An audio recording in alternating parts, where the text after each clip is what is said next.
Assalamualaikum warahmatullahi wabarakatuh. Waalaikumsalam warahmatullahi wabarakatuh. Bagaimana kabarnya Bapak Ibu? Alhamdulillah.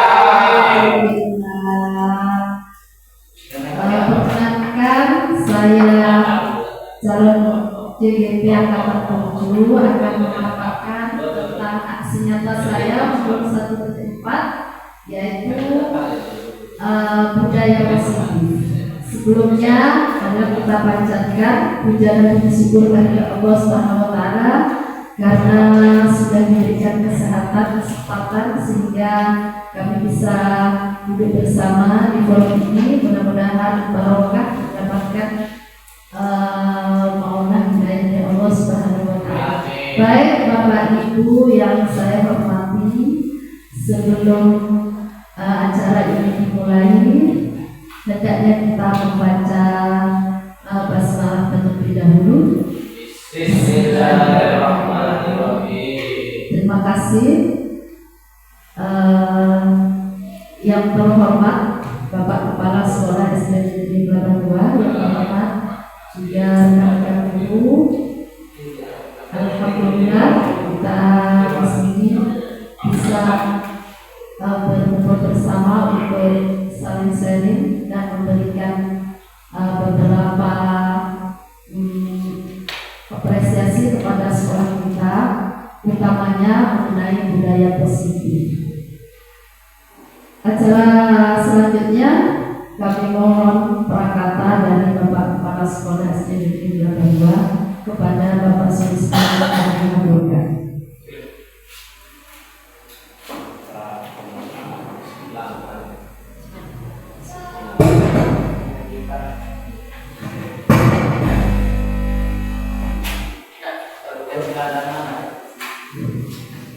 Assalamualaikum warahmatullahi wabarakatuh. Waalaikumsalam warahmatullahi wabarakatuh. Alhamdulillah wa ala alihi wa sahbihi wa man Rasulullah.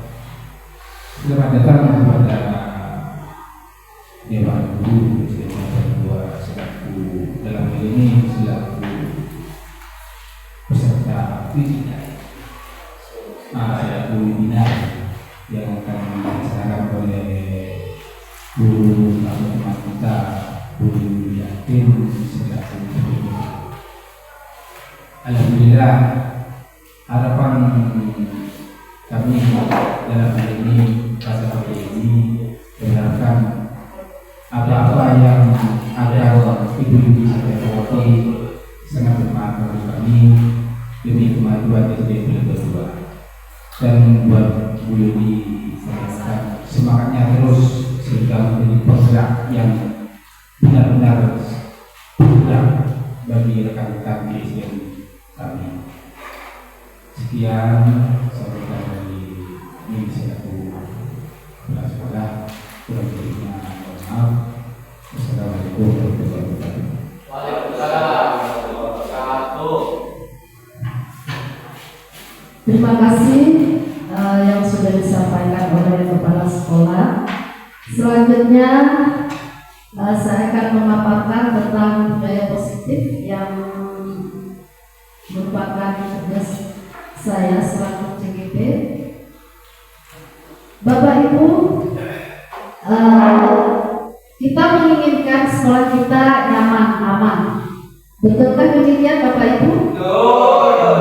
Jadi nanti pembelajaran menjadi menyenangkan pada peserta kita. Amin.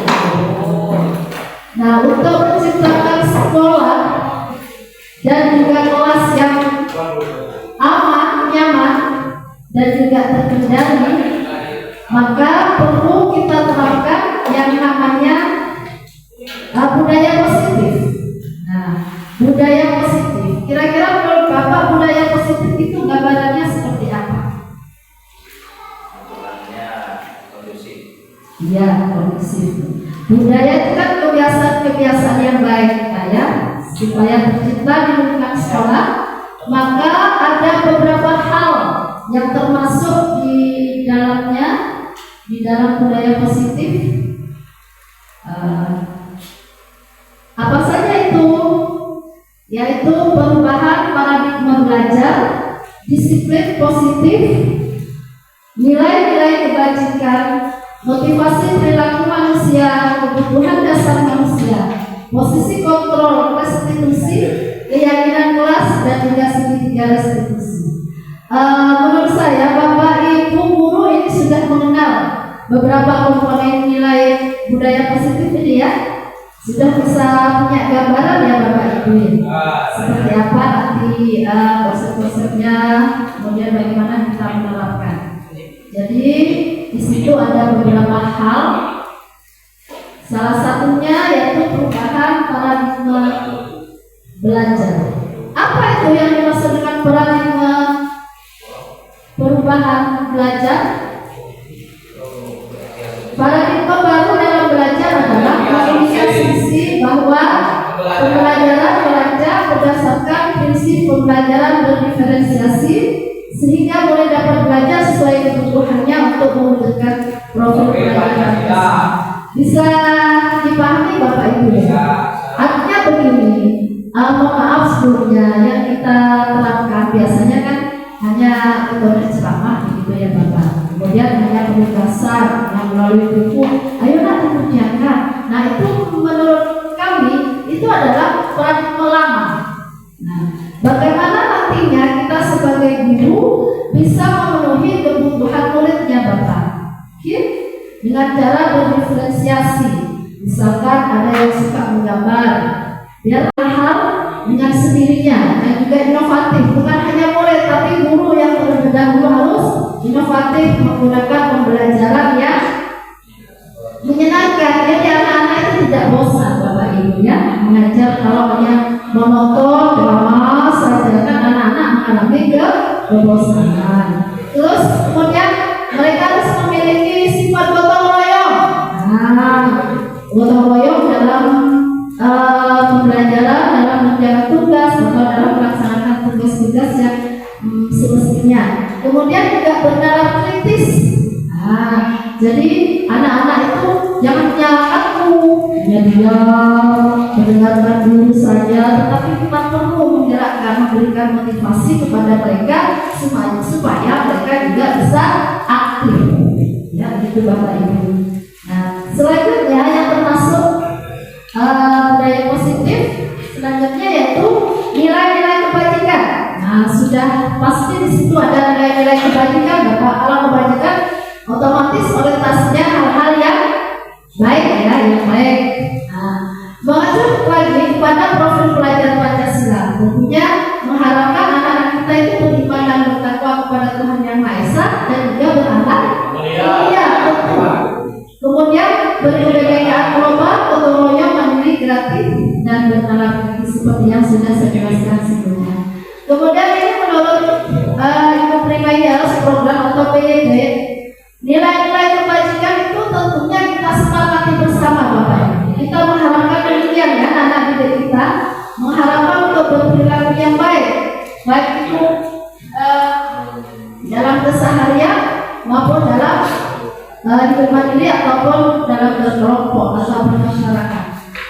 Nah, Ibu Primayers program ini menerapkan beberapa bentuk-bentuk kebajikan, yang antaranya toleransi. Tahu ya Bapak Ibu toleransi? Rasa hormat, itu kan nilai-nilai kebajikan, integritas, saling menghargai, empati, berkeinginan yang baik, kreativitas, kerjasama, percaya diri, dan komitmen. Nah itu semua adalah nilai-nilai kebajikan. Kemudian menurut keterampilan hidup atau life skill itu dapat dipercaya lurus hatinya, pendengar yang aktif, tidak merendahkan orang lain, yang ini penting, dan memberikan yang terbaik pada diri kita.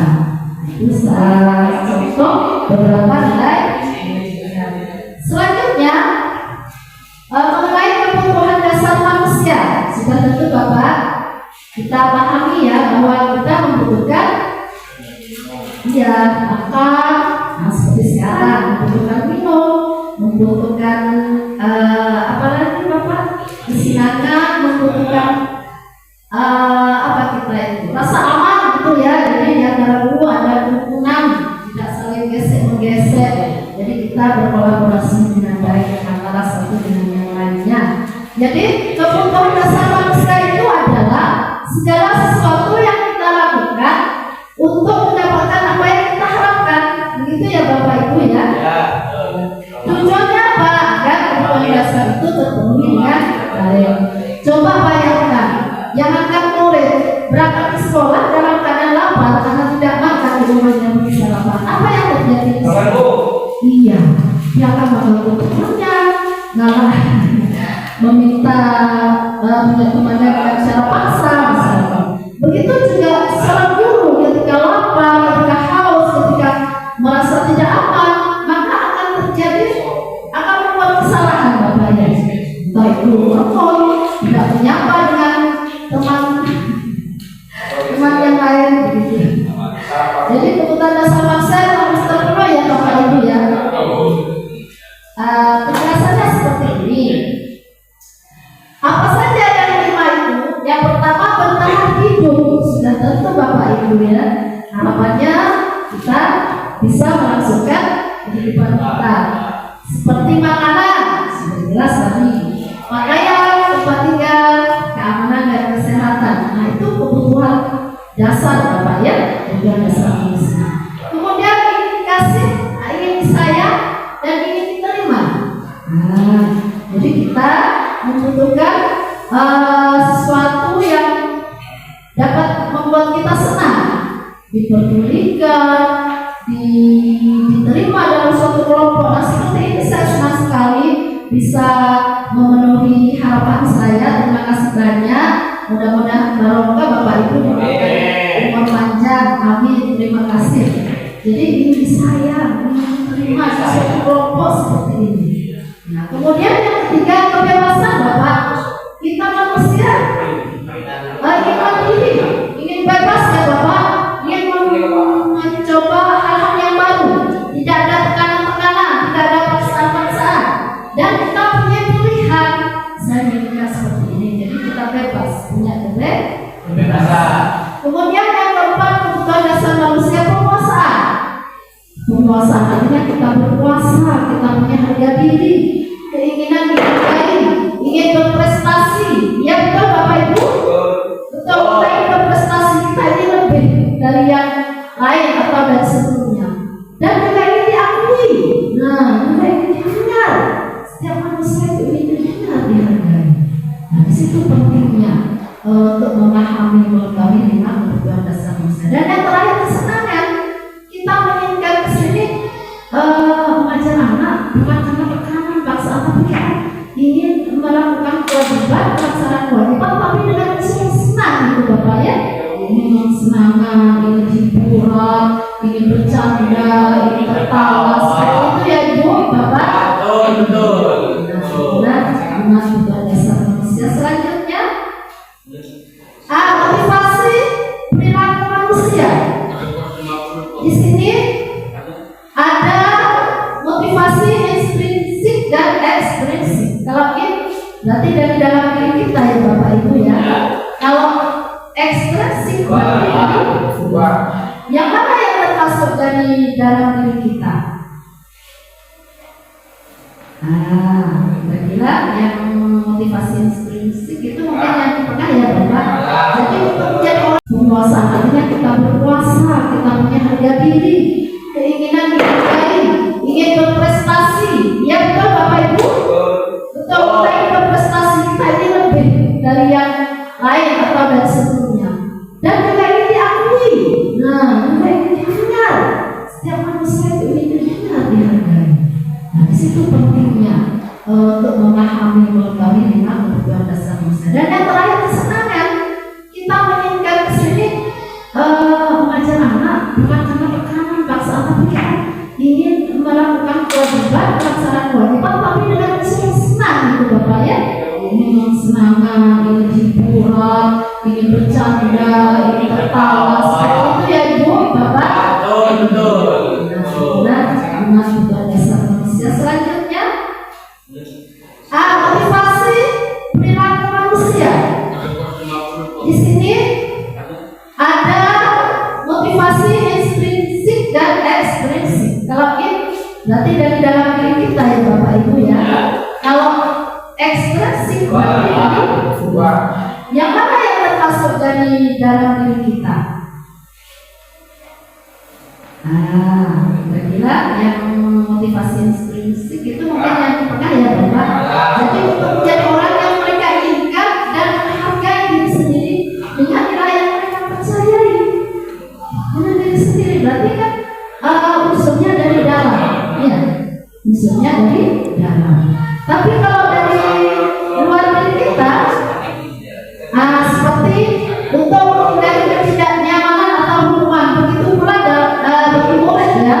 Jadi ke sekolah bukan karena ingin dipuji, juga bukan karena ingin dihukum, mendapatkan hukuman. Bukan karena murid-murid datang ke sekolah takut karena hukuman guru ataupun merasa tidak nyaman, ya. Kemudian juga untuk mendapatkan imbalan atau penghargaan dari orang lain. Nah, kira-kira Bapak Ibu guru datang ke sekolah hanya ingin mendapatkan imbalan atau bagaimana? Dari kita. Atau karena ingin dihargai, atau takut kepada pimpinan, takut kepada pengawas, atau nanti takut ditegur, atau memang muncul dari diri kita sendiri sebagai kesadaran diri. Ya, kesadaran diri kita sendiri. Mudah-mudahan kita ikhlas datang ke sekolah tanpa ada paksaan. Amin, amin.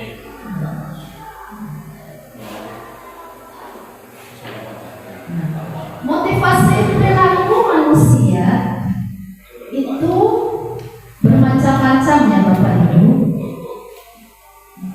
Mohon maaf di layar ini Bapak Ibu sudah punya pandangan, punya gambaran apa sih hukuman, konsekuensi, dan restitusi.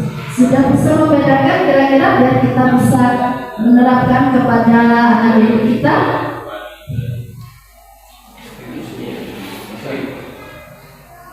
Bisa Bu. Iya, bagus, terima kasih banyak. Kalau hukuman itu seperti apa ya?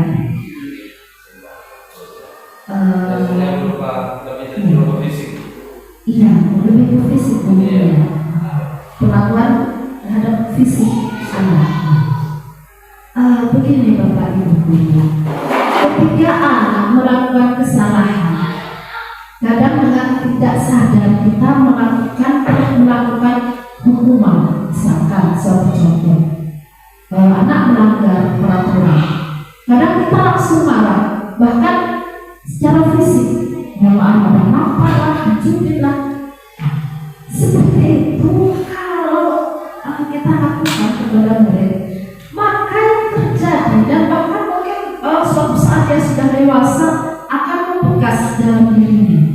Ingat ya Bapak Ibu, saya pernah ditangkap sama Pak Selamat misalkan, dia akan membekas sampai masih ingat ya benar mereka. Kemudian kalau hukuman ini kan sepertinya kekerasan gitu ya Bapak, berarti responnya itu negatif, ya kan? Dihukum, salah satu dihukum karena tidak mengikuti upacara. Kata-kata itu sepertinya masih mengiang di benak kita sampai kapanpun masih kita ingat. Nah ini jangka panjang Pak terjadinya. Seperti yang saya sampaikan itu akan membekas sampai ya, bahkan sampai dewasa dia masih ingat. Bukankah demikian Bapak Ibu? Ya. Kemudian hanya satu alat, maksudnya begini. Anak hukuman itu kan siklusnya itu biasanya yang melakukan itu guru para guru kita ya, misalkan melakukan kesalahan. Padahal tidak demikian. Artinya murid itu tidak diberi kesempatan untuk memperbaiki, langsung di justice, langsung memperbaiki. Itu tidak boleh sebenarnya. Kemudian otomatis kalau sudah dia luka hatinya karena hukuman, rasa malu dan sebagainya, maka yang terganggu akan psikologinya ya Bapak Ibu, kejiwaannya ya tidak akan nyaman pada dirinya. Nah itulah hukuman. Itu menyakitkan. Kemudian ada lagi yang lebih rendah dari perilaku manusia yang motivasi, konsekuensi. Kita pernah dengar ya Bapak Ibu, awas kalau kamu melanggar peraturan atau kamu tidak melaksanakan ketentuan, maka kamu akan dapat konsekuensi. Nah, apa kira-kira konsekuensi? Kamu akan mendapatkan konsekuensinya apa nanti kalau kamu tidak pakai atribut nanti dalam upacara? Kan seperti itu.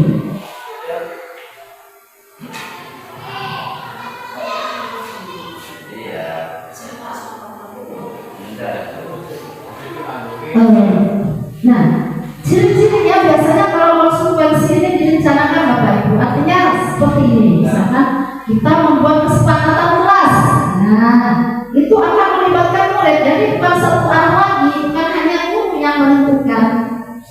Iya, jadi kita sepakati bersama. Setuju Bapak Ibu? Setuju. Kemudian akan menimbulkan memang tidak nyaman, tapi konsekuensinya kamu harus ini benar. Jadi ada konsekuensinya, artinya sanksinya begitu ya Bapak Ibu ya. Kemudian dia hanya memantau, kalau hukuman langsung strike, nanti tiba-tiba ayo kamu jadi kelas. Tapi kalau konsekuensinya hanya memantau, dia baru apa kesalahannya, baru dia diingatkan. Nah, baru yang ketiga,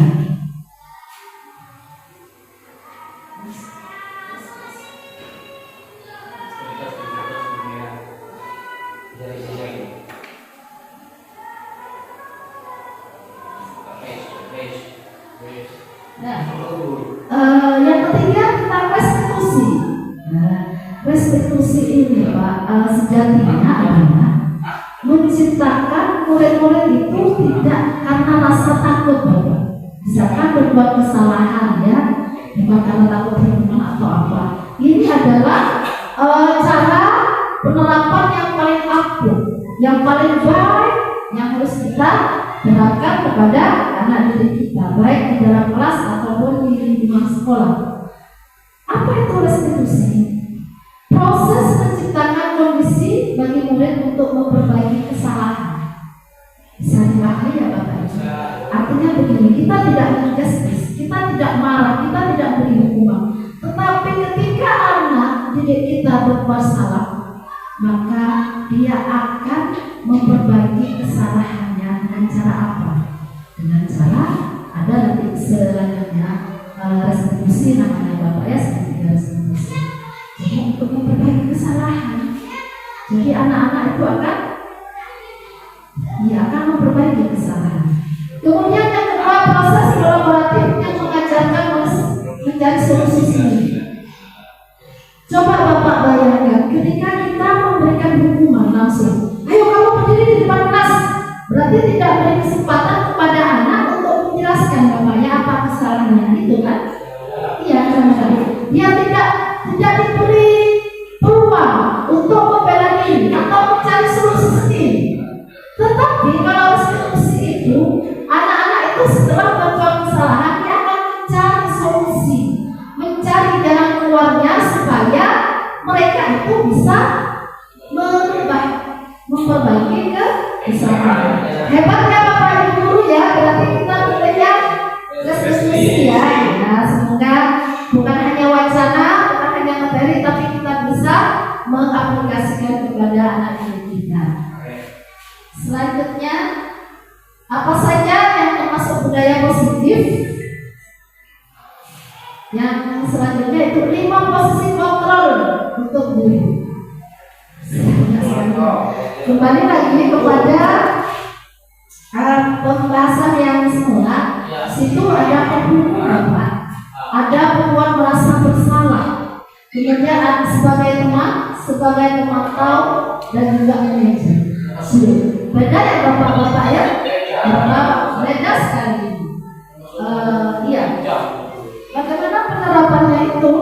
Kita lihat. Nah, kalau sebagai pembunuh, misalkan telat atau sudah memakai atribut waktu pacaran, ayo keliling lapangan 2 kali. Pernahkah Bapak Ibu melakukan hal semacam itu? Jujur, belum. Tapi ini sudah sudah sering terjadi ya di walaupun di sekolah yang lain gitu. Ya. Nah, ini sebagai pemulung Bapak ya, kita posisi kita adalah sebagai pemulung, itu tidak bayar sebenarnya. Kemudian ada lagi sebagai pembuat merasa bersalah. Misalkan dipanggil anak, sudah berapa kali saya sudah bilang, kamu ini selalu mengecewakan saya. Nah, seperti itu berarti dia itu membuat merasa bersalah, disalahkan gitu ya, merasa. Betul Bapak. Kemudian selanjutnya, nah kalau sebagai teman biasanya ucapan kita seperti apa? Tolong dibaca. Seolah-olah ada pendekatannya sebagai teman. Tolong bantu ibu ya nak, sekali saja. Ayo dong ikuti aturan. Nah, jadi di situ ada interaksi yang begitu dekat ya. Seolah-olah guru dengan murid itu sebagai teman. Nah itu pernyataannya seperti itu ya Bapak dan Ibu.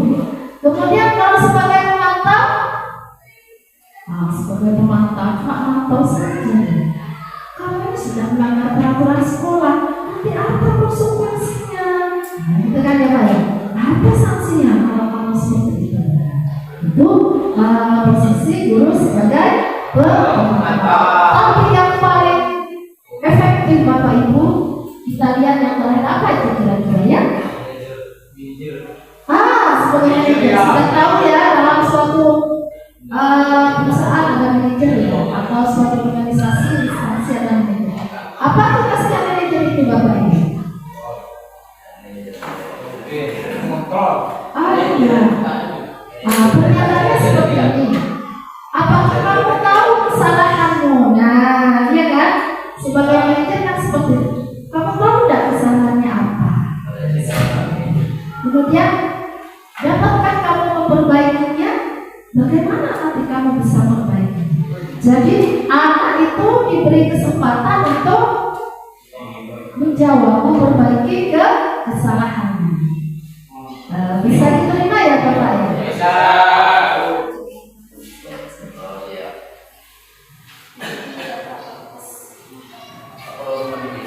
Mungkin sampai di sini dulu, ini belum selesai. Ada yang perlu dipertanyakan atau ada undang-undang atau hal-hal yang belum dipahami, silakan Bapak Ibu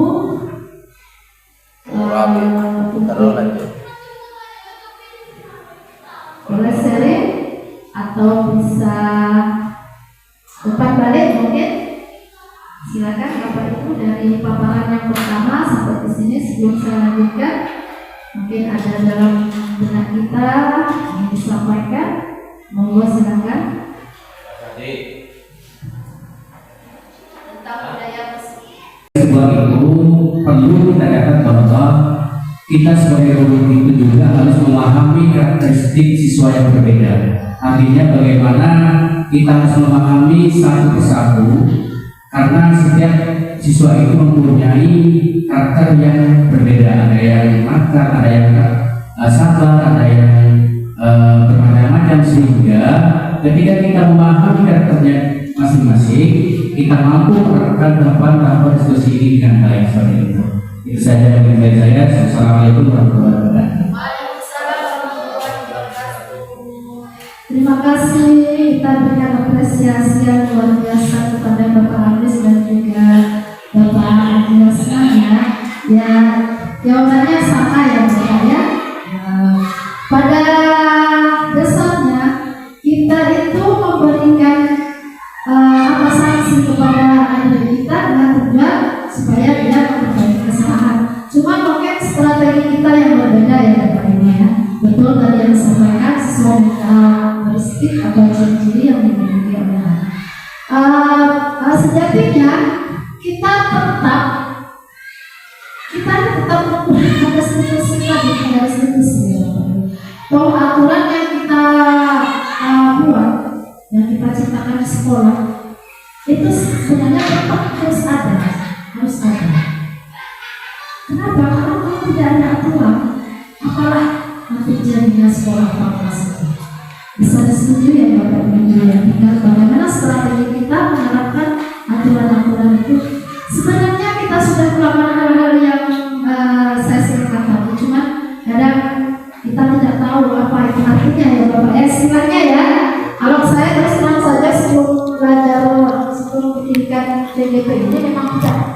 paham apa itu segitiga restitusi. Cuma kita pernah melakukan tapi tidak tahu istilahnya begitu ya Bapak. Mungkin dari 3 tahapan ini kita hanya satu yang kita lakukan. Artinya tidak secara betul, misalkan hanya melakukan validasi. Ya, saya pernah melakukan seperti itu. Nah, walaupun kita tidak pada langkah berikutnya yaitu keyakinan keras. Baik, mungkin dari Pak Suhadi ada yang pertanyaan apa supaya kita menggunakan pasangan itu. Assalamualaikum warahmatullahi wabarakatuh.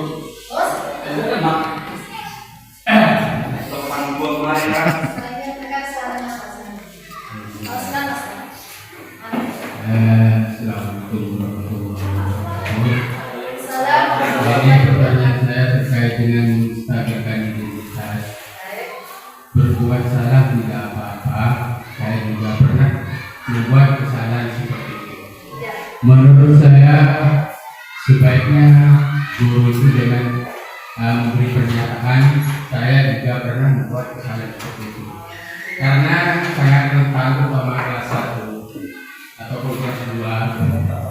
Karena guru menjadikan panutan. Guru juga pernah salah. Sebaiknya guru itu langsung memberikan arahan anak dan anak-anak. Saya kira seperti itu. Bagus. Baik, terima kasih.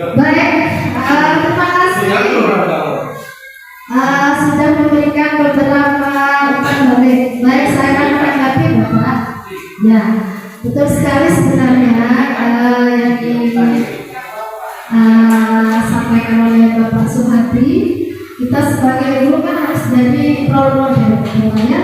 Apa-apa yang kita lakukan itu akan menjadi contoh bagi peserta didik.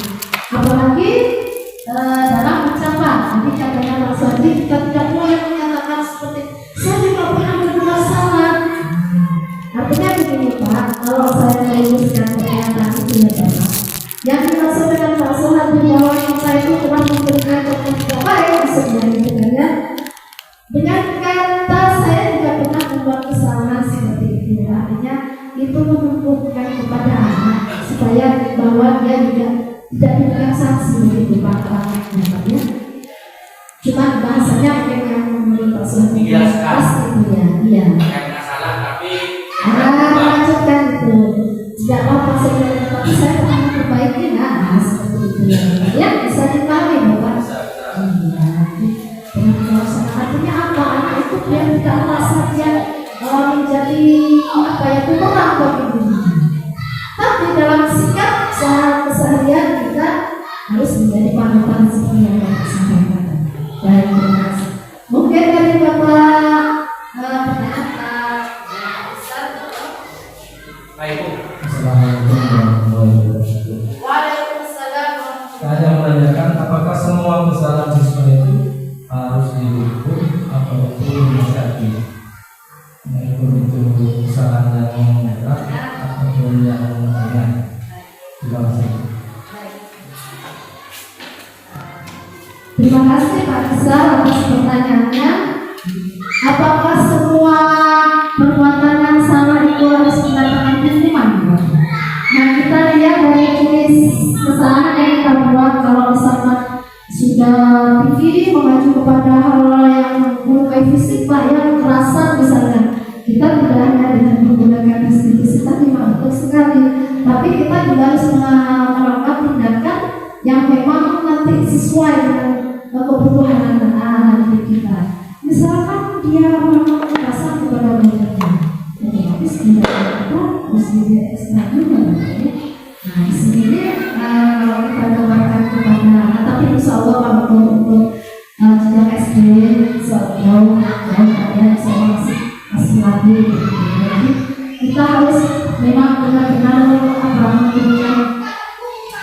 memberikan sesuatu sesuai dengan kebutuhan anak-anak. Versi SD. Terima kasih. Disesuaikan ya Pak ya dengan jenis kesalahannya. Kalau cuma dia sering keluar kelas Pak, harus menghukum juga ya Pak ya. Sama keingatan, kemudian sedikit identitas, maka selanjutnya kita itu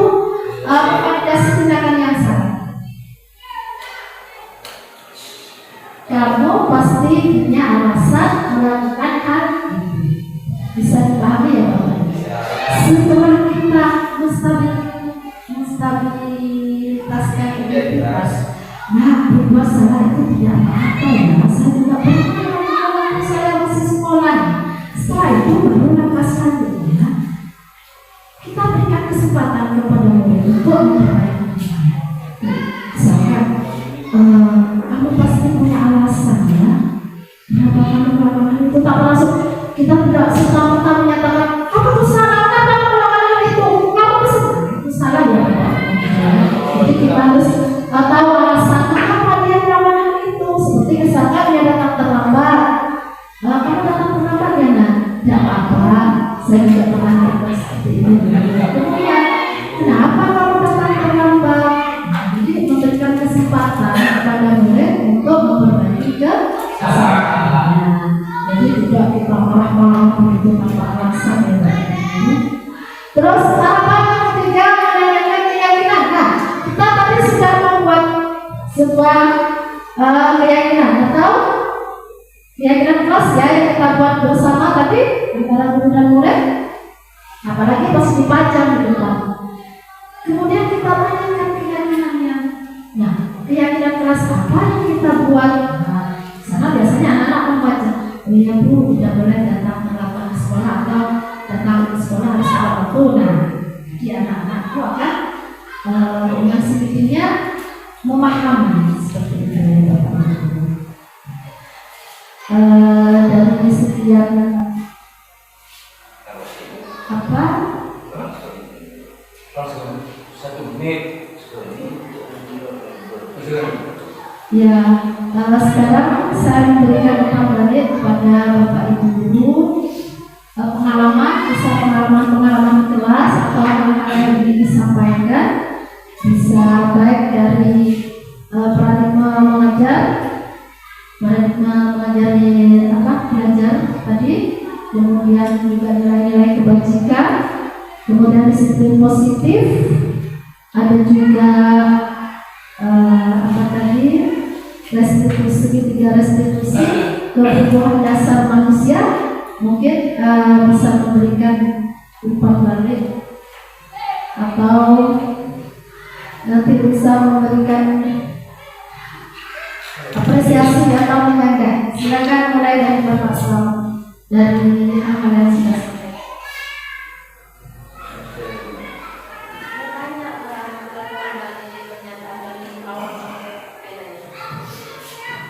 Terkait tadi yang dibahas murid itu katanya tidak boleh dihukum atau didenda. Tapi sepengalaman saya dulu waktu di kelas, saya pernah menjaga siswa itu kelas ini karena itu sering melakukan kesalahan. Tapi pas saya keluar, malahan dia mengucapkan terima kasih kepada saya karena sanksi sampean saya selalu mengingat untuk tidak mengulang pelanggaran seperti itu di kelas selanjutnya. Jadi terima kasih.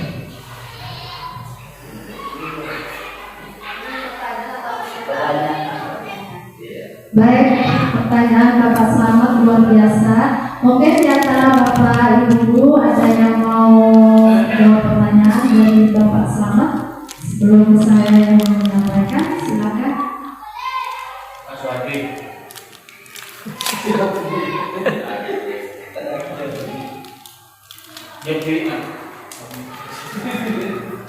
Mungkin ada tanggapan ya, baik Bapak Haji.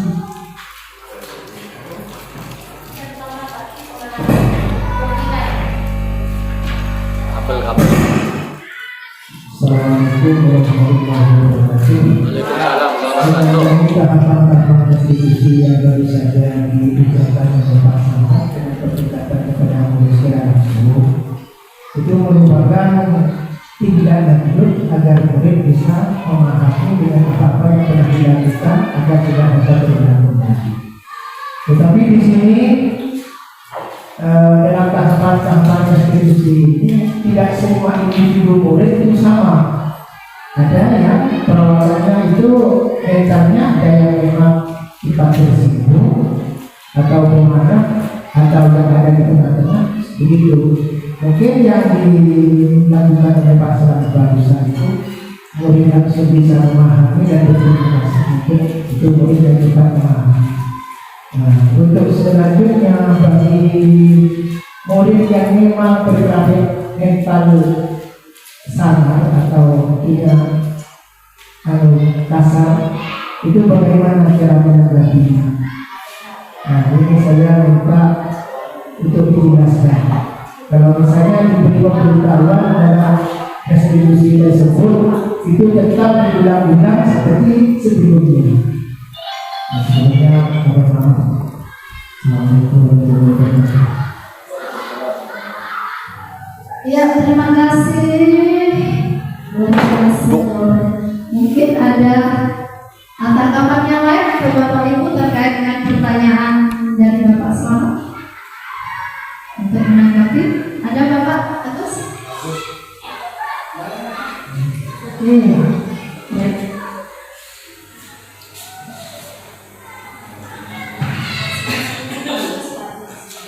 Assalamualaikum warahmatullahi wabarakatuh.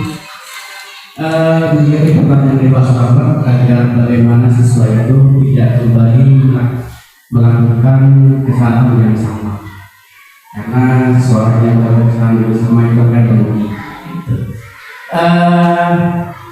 Sudah dijelaskan tadi bahwa itu kita menerapkan tentang tahapan-tahapan restitusi. Yang bagaimana tahapan restitusi itu ada 3. Yang pertama adalah disampaikan jas. Ini anak apa ya? Kalau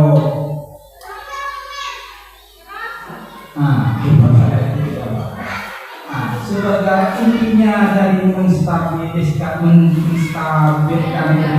artinya memberikan motivasi kepada anak agar anak itu berubah dari hal yang jelek menjadi hal yang baik. Maksudnya begini, ya kan, berubah, ya kan anak-anak berbuat kesalahan, ya apa untuk kali ini kamu saya maafkan. Kenapa? Karena manusia itu tidak luput salah, yang tidak luput dari segala lupa. Mungkin saat ini kamu lupa, nah itu selanjutnya jangan lupa lagi, ya. Itu maksudnya begini. Jadi sebagai manusia itu mempunyai kedua bentuk salah dan tapi tidak mengikut sertakan kata-kata saya gitu. Jadi kalau saya itu sebagai panutan, jadi tidak apa-apa ya Pak, berbuat salah semacam itu nantinya anak-anak berpikir semacam itu. Kalau di interaksi secara umum, ini tidak apa-apa untuk kali ini kamu saya maafkan, tapi untuk selanjutnya jangan berbuat semacam ini lagi ya. Saya percaya kamu akan bisa berubah. Karena manusia itu kan sudah kodratnya berbuat salah dan besar. Namun seperti apa manusia yang baik itu ada manusia yang mau berubah dari kalian seperti yang kamu kerjakan itu kan siapa ya? Mari kita berubah ke hal yang itu.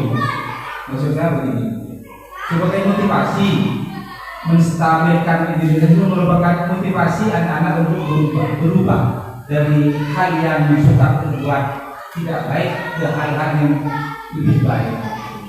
Saya kira begitu. Bisa dimengerti?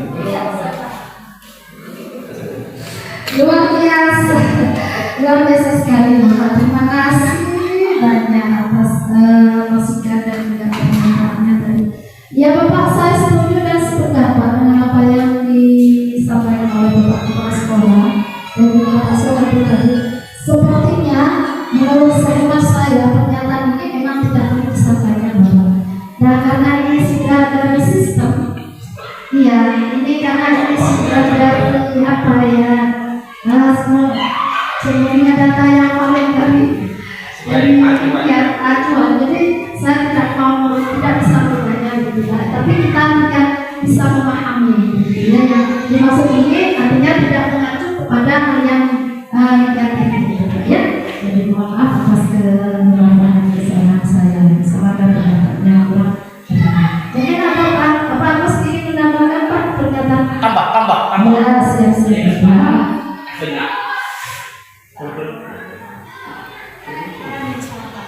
kurang, masih kurang 10 menit. Maksudnya gini, saya paham tentang hal-hal konstitusi itu yang ibu itu tidak mengubah itu. Tetapi hemat saya bahwa menstabilkan identitas itu bukan hanya berpatokan kepada kalimat itu. Artinya bahwa contoh lain dari menstabilkan itu perlu kita adopsi, tetapi tidak perlu adopsi itu tidak ada apa-apa. Menurut saya, contohnya menstabilkan itu kan banyak caranya. Artinya bagaimana siswa itu merasa bahwa mereka mengakui bahwa mereka salah tanpa harus memaksa. Itu akan lebih meyakinkan bahwa siswa itu tanpa tekanan untuk memperbaiki kesalahan. Sehingga artinya kalimat itu bukan menjadi patokan dasar utama bagaimana kita menstabilkan identitas itu. Kita punya cara lain bagaimana untuk menstabilkan identitas itu tanpa begitu. Itu saya dari paparan saya. Terima kasih Pak Agus, yang luar biasa, sangat luar biasa. Jadi itu hanya salah satu contoh saja bagian dari menstabilkan identitas Bapak, tapi masih banyak cara yang lain seperti itu tadi Bapak. Tentang tahapan-tahapan konstitusi itu yang di depan antara status dan sekarang itu hanya merupakan contoh, dan sedangkan yang kita hadapi di lapangan itu lebih banyak daripada tahapan-tahapan seperti itu. Oleh karena itu kita sebagai pendidik dalam memutuskan suatu apa yang akan diberikan sanksi kepada murid atau arahan apa yang itu perlunya adanya yang disebut dengan teman sejawat. Jadi diperlukan dibicarakan dengan guru-guru yang lain, misalnya dari guru berdua, pasti dan sebagainya, apalagi dengan yang tersebut. Nanti mungkin akan ditentukan titik temunya seperti apa pendidikan akan diberikan. Soalnya kalau kita langsung menghukum, hukuman itu bisa seperti mereka bisa mendidikan bahkan seperti kadang-kadang saya begini kadang-kadang akan menimbulkan kesalahan kepada ibunya karena merasa tidak sesuai dengan apa yang pernah dia lakukan. Oleh karena itu tentunya kita sebagai pendidik jangan suka-suka untuk mencari ilmu dengan bahasa sekolah atau guru dan bimbingan, apalagi sampai bisa dibicarakan dengan wali-wali. Nah, sekian penting kita bagaimana agar kondisi tersebut bisa diperbaiki dan bisa seperti apa-apa yang kita inginkan agar guru tersebut bisa menjadi orang yang bagi masyarakat. Terima kasih. Terima kasih Bapak, luar biasa tadi pemaparannya. Ya, intinya bahwasanya tadi disampaikan oleh Pak Osna bahwa kita harus ada kolaborasi dengan dunia lain ya Bapak. Apalah artinya saya sendiri memang jijik gitu ya untuk menerapkan hal ini, tapi tidak ada dukungan, tidak ada kolaborasi, tidak ada kerjasama dengan guru, maka hasilnya tidak optimal. Ya, saya memahami Bapak. Terima kasih. Bapak Ibu Bapak dimulai ya dari pemaparan saya dari awal sampai akhir. Mudah-mudahan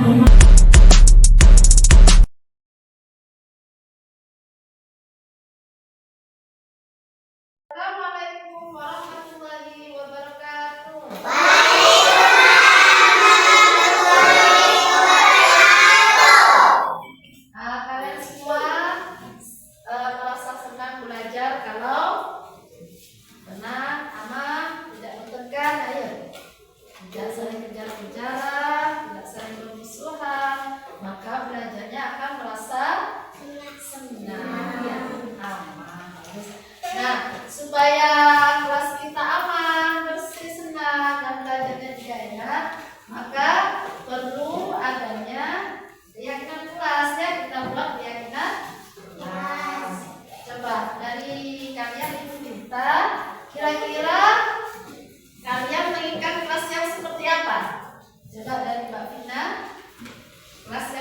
bagaimana biar kamu bisa belajar dengan baik? Menginginkan kelas yang seperti apa? Bersih, oke. Menginginkan kelas yang bersih, oke. Pak Bunda menginginkan kelas yang bersih. Terus menginginkan kelas atau belajar yang sehat. Terus juga yang bagaimana? Menginginkan kelas yang senang belajar ya. Menginginkan kelas yang senang belajar. Terus menginginkan apa lagi, Mas? Menginginkan kelas bagaimana lah biar kamu bisa enak dalam belajar. Kelasnya kamu ingin seperti apa? Bagus katanya. Mas Lukman, kamu menginginkan kelas seperti apa supaya kamu bisa belajar dengan baik? Ya. Ya, juga nanti bisa mengerjakan tugas dengan baik. Ya, bisa mengerjakan pekerjaan kelas ya dengan baik. Apa saja tadi kita buat keyakinan kelas ya?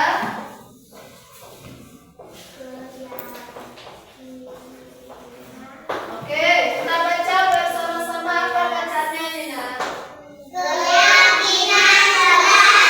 Satu sudah kita membaca ya. Oke, keyakinan kelas kita buat bersama.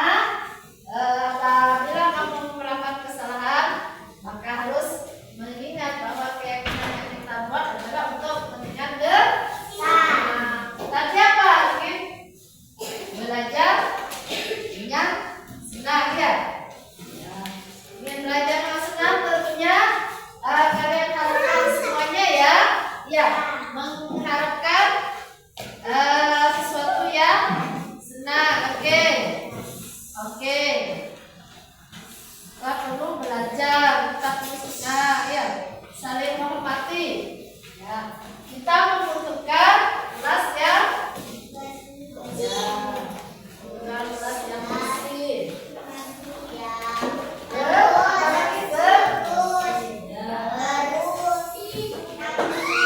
Kelas yang senang, kelas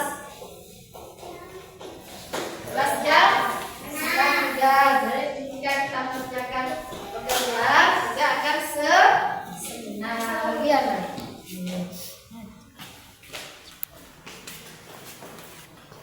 Oke, lagi kelas yang bagaimana? Kelas yang aman, ya, yang aman. Yang bagus, yang tidak yang tidak ramai ya. Semuanya perhatikan dan saling menghargai ya. Di antara teman satu dengan teman yang lain harus menghargai, tidak boleh berdebat ya. Kelas yang aman, kelas yang saling menghargai.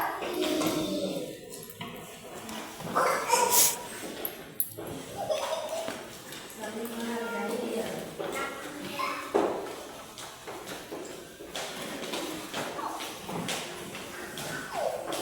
Kelas yang bersih, kelas yang aman, kelas yang saling menghargai.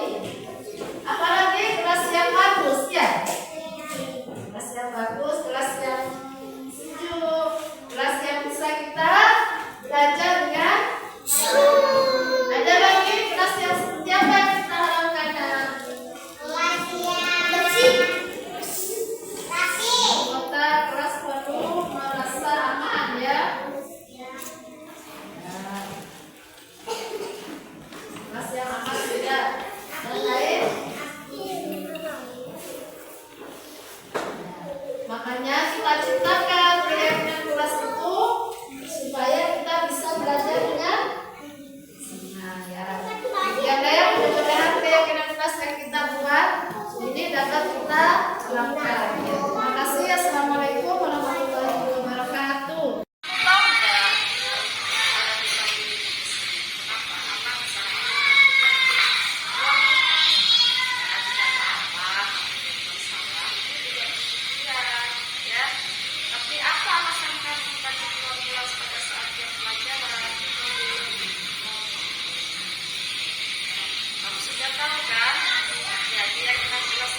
Mengharap kedepannya sekolah ini kepada peserta didik bisa datang lebih baik lagi, lebih disiplin pada waktu. Halo, saya muridnya Ibu Yuli. Saya berbuat salah, tapi nggak dimarahi, dinasihati.